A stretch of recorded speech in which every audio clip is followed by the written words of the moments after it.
শিক্ষার্থী বন্ধুরা, আর ফাউন্ডেশনের পক্ষ থেকে আমি রাসেল আহমেদ আপনাদের সবাইকে স্বাগত জানাচ্ছি আজকের টিউটোরিয়ালে। গত পর্বে আমরা দেখেছিলাম যে কিভাবে মেনু তৈরি করতে হয় এবং আমরা এই পেজটি করেছিলাম। আজকে আমরা আরও বাদ বাকি কাজগুলো দেখব। তো প্রথমত এখানে আমি এটা ওপেন করি এবং আমরা সিএসএস এ আজকে দেখব ফ্লোটিং কিভাবে করা যায় একটা ডিভকে। তো সেই জন্য এখানে আমরা মেইন কন্টেন্টের মধ্যে নিয়েছি একটি সাইড বার এবং কন্টেন্ট। এই কন্টেন্টকে আমরা লেফট সাইডে দিব এবং সাইড বারকে আমরা রাইট সাইডে দিব। তো এই জন্য কোনো একটা ডিভের মধ্যে যদি ফ্লোটিং করতে হয় সেক্ষেত্রে অবশ্যই আমাকে তার প্যারেন্ট ডিভটাকে ওভারফ্লো হিডেন ব্যবহার করতে হবে, তা না হলে কিন্তু এই যে নিচের ডিভটা এই ডিভটা কিন্তু উপরে চলে আসবে।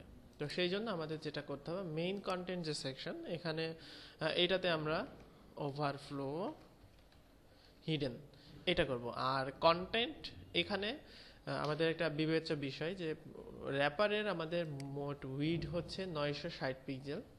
তো আমরা এখানে সাইড বারে একটা উইড দিয়ে দিব। সাইড বারে উইড আমরা দিলাম 300 পিক্সেল এবং এটার ফ্লোট রাইট, অর্থাৎ এটা ডান দিকে যাবে।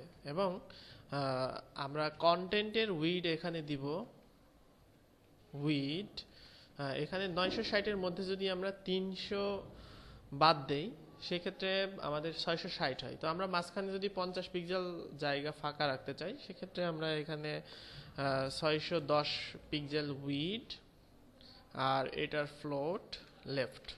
তো এইটা যদি করে আমরা রিফ্রেশ করি সেক্ষেত্রে আমরা দেখতে পারবো যে আমাদের এই যে সাইড বার, যেটা সাইড বারটা সাইড বারে আছে, কন্টেন্টটা কন্টেন্টের এখানে আছে।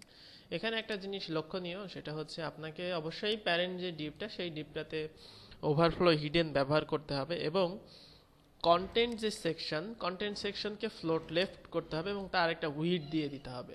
তো কোনো একটা ডিপ তার উইড লেফটে তখনই হবে যখন তার রাইটে জায়গা থাকবে এবং তার উইডটা এখানে ঠিক থাকবে। অর্থাৎ আমরা 600 আর 300 যদি যোগ করি এখানে আমাদের মোট হচ্ছে 910 পিক্সেল এবং আমরা এখানে মাঝখানে 50 পিক্সেল জায়গা রেখেছি। তো যেটা আমাদের কিন্তু এখানে দেখা যাচ্ছে মাঝখানে আমাদের একটা বেশ খানিকটা জায়গা আছে। তো এটা হচ্ছে ফ্লোটিং করা বলে ডিপকে। যে কোনো ডিপকে ফ্লোটিং করতে হলে অবশ্যই তার ফ্লোট লেফট বা রাইট করতে হবে এবং তার উইড ঠিক থাকলে অবশ্যই সেটা ফ্লোটিং হবে। আর যেই ডিপকে আমরা কোনো একটা ডিপকে যদি ফ্লোট করি সেক্ষেত্রে অবশ্যই আমাদের যে মেইন ডিপ থাকবে সেই ডিপকে অবশ্যই ওভারফ্লো হিডেন করতে হবে, অন্যথায় এটা পাবে না। তো একইভাবে আমরা ফুটারে এখানে দেই, ফুটারের ব্যাকগ্রাউন্ড আমরা কালো রঙের ব্যাকগ্রাউন্ড দেই। এখানে কালার সাদা রঙের কালার দিয়ে দিলাম। তো এই যে হচ্ছে আমাদের একটা বেসিক ওয়েবসাইট তৈরি হলো। এখানে আমি একটু প্যাডিং দিয়ে দিই, প্যাডিং 15 পিক্সেল, অর্থাৎ আমরা একটু প্যাডিং দিয়ে দিলাম। তো এই যে হচ্ছে আমাদের এটা একটা বেসিক একটা ওয়েবসাইট হলো, যেটার মেনু থাকবে, একটা ব্যানার তৈরি হলো এবং এখানে আমরা কন্টেন্ট এবং সাইড বার ব্যবহার করা দেখলাম। তো এটা হচ্ছে আমাদের একটা বেসিক ওয়েবসাইট। কোনো একটা ওয়েবসাইটের ব্যাকগ্রাউন্ড যদি আমি দিতে চাই সেক্ষেত্রে আমাকে এখানে ব্যাকগ্রাউন্ড আমি দিতে পারি চাইলেই। তো এই ওয়েবসাইটটার ব্যাকগ্রাউন্ড যদি আমি দিতে চাই সেক্ষেত্রে সাপোজ আমি বডি এর ব্যাকগ্রাউন্ড দিব একটা ধূসর কালারের। আর বডি এর ব্যাকগ্রাউন্ড যদি ধূসর কালার দেয় টোটালটা ধূসর কালার হবে, কিন্তু আমি চাচ্ছি যে আমাদের এই যে সেকশনটা, এই সেকশনটার অর্থাৎ র্যাপার সেকশনটা আমাদের যেন ব্যাকগ্রাউন্ড সাদা হয়। তো সেক্ষেত্রে আমরা এখানে ব্যাকগ্রাউন্ড FFF সাদা, অর্থাৎ আমরা এখানে এই যে ব্যাকগ্রাউন্ড, এটা ব্যাকগ্রাউন্ডটা সাদা দিয়ে দিলাম। তো এই ক্ষেত্রে আমাদের আরেকটা বিষয়, এখানে আমরা যদি সাদা দিয়ে দিই সেক্ষেত্রে আমাদের কন্টেন্ট সেকশনটা কিন্তু এখান থেকে একটু সরে আসতে হবে। তো সেই জন্য আমরা এখানে যেটা করতে পারি যে মেইন কন্টেন্ট যে সেকশন সেই সেকশনটাকে আমরা এখানে প্যাডিং 15 পিক্সেল, অর্থাৎ 15 পিক্সেল আমরা এখানে মানে ইন্টারনাল যে প্যাডিং সেই প্যাডিংটা দিলাম। তো এই প্যাডিংটা দেওয়ার কারণে আমাদের কিন্তু এই সেকশনটা এরকম হয়ে গেছে। তো এইটা হচ্ছে আমাদের একটা ওয়েবসাইটের লেআউট তৈরি হলো এবং সেই লেআউটটা আমরা এভাবে ব্যবহার করলাম। তো এখানে খুব সহজে আমরা ব্যাকগ্রাউন্ড চেঞ্জ করলাম, আমরা ইন্টারনাল কন্টেন্টের ব্যাকগ্রাউন্ড সাদা দিলাম। তো এইভাবে আপনি কাজ করতে পারেন। তো কোনো একটা ওয়েবসাইটের অ্যাপিয়ারেন্স যদি আমরা দেখি এই যে ওয়েবসাইটটা ডিফল্ট ফন্ট পাচ্ছে আমাদের টাইমস নিউ রোমান, অর্থাৎ আমাদের ব্রাউজারের ডিফল্ট যে ফন্টটা সেই ফন্টটাই পাচ্ছে। তো এই ওয়েবসাইটের ফন্ট যদি আমি চেঞ্জ করতে চাই সেক্ষেত্রে কোথাকার ফন্ট আমি চেঞ্জ করব সেটা সেই অনুযায়ী আমাদের সিএসএস কোড লিখতে হবে। তো আমি যদি কোনো একটা ওয়েবসাইটের টোটাল ফন্ট চেঞ্জ করতে চাই সেক্ষেত্রে আমরা বডিতে ফন্ট দিতে পারি। ফন্ট দেওয়ার নিয়ম হচ্ছে ফন্ট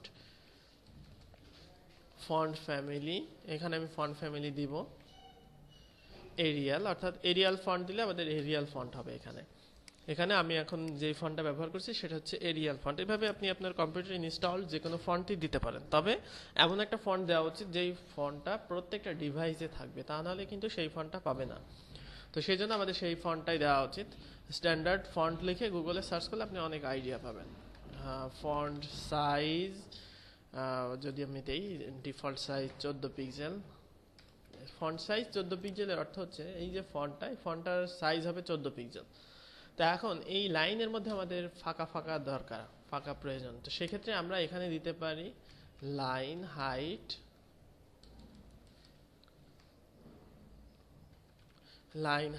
25 পিক্সেল, অর্থাৎ আমরা 25 পিক্সেল প্রত্যেকটা লাইনের উচ্চতা 25 পিক্সেল করে রাখবো। তো এটা হচ্ছে লাইন হাইট। তো আমরা একটু কমিয়ে দেই, এখানে 22 পিক্সেল বা 20 পিক্সেল দেই। আচ্ছা, তো এখানে দেখা যাচ্ছে যে এইটা হচ্ছে লাইন হাইট এখন আমাদের ঠিক আছে। তো এটা হচ্ছে আপনি ওয়েবসাইটের অ্যাপিয়ারেন্স যদি চেঞ্জ করতে চান সেক্ষেত্রে এখানে করতে পারেন।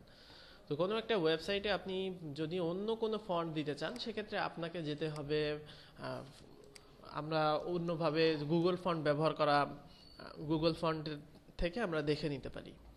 তো এইভাবেই আপনি কোনো একটা ডিভকে ফ্লোট করতে পারেন এবং আপনি চাইলে ব্যাকগ্রাউন্ড দিতে পারেন। এবং আমরা আগামী ক্লাসে দেখব যে কিভাবে একটা ইমেজকে ব্যাকগ্রাউন্ড হিসেবে ব্যবহার করা যায়। অর্থাৎ কোনো একটা ওয়েবসাইটে এখানে বিভিন্ন ধরনের আমরা দেখি যে বিভিন্ন ধরনের প্যাটার্ন থাকে বা ব্যাকগ্রাউন্ডে একটা পিকচার থাকে সেটা। তো আমরা চাইলে এখনই দেখে নিতে পারি এটা।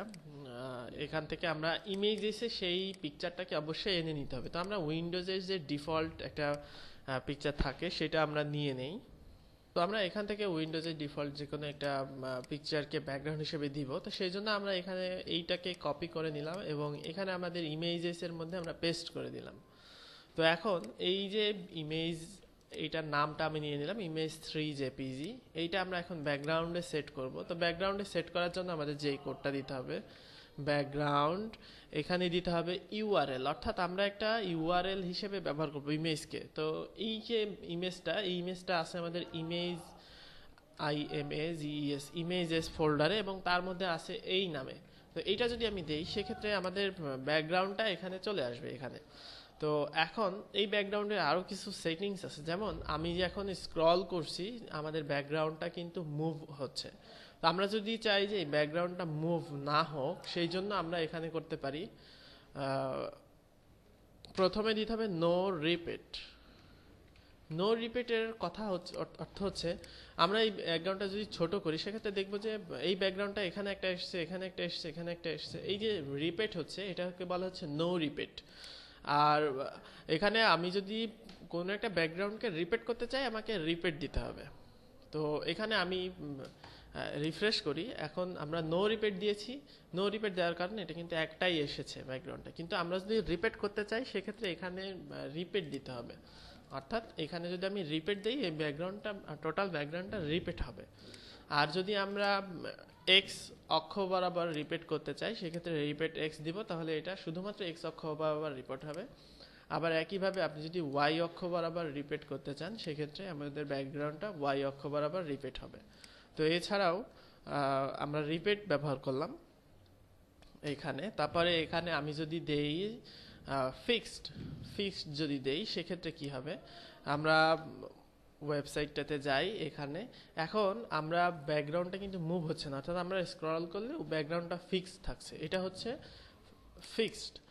আর এখানে যদি আমি দেই স্ক্রল সেক্ষেত্রে এখন যদি আমরা রিফ্রেশ করি সেক্ষেত্রে দেখবো যে ব্যাকগ্রাউন্ডটাও কিন্তু মুভ হচ্ছে। আর এছাড়াও ব্যাকগ্রাউন্ডের পজিশন আছে, তো আমরা এগুলো আস্তে আস্তে শিখবো।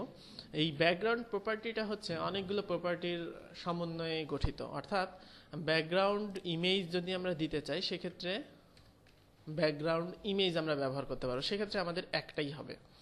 আবার আমরা যদি ব্যাকগ্রাউন্ড এখানে আমরা যদি আরেকটা ব্যবহার করতে চাই ব্যাকগ্রাউন্ড রিপেট, এগুলো ব্যবহার করতে পারি।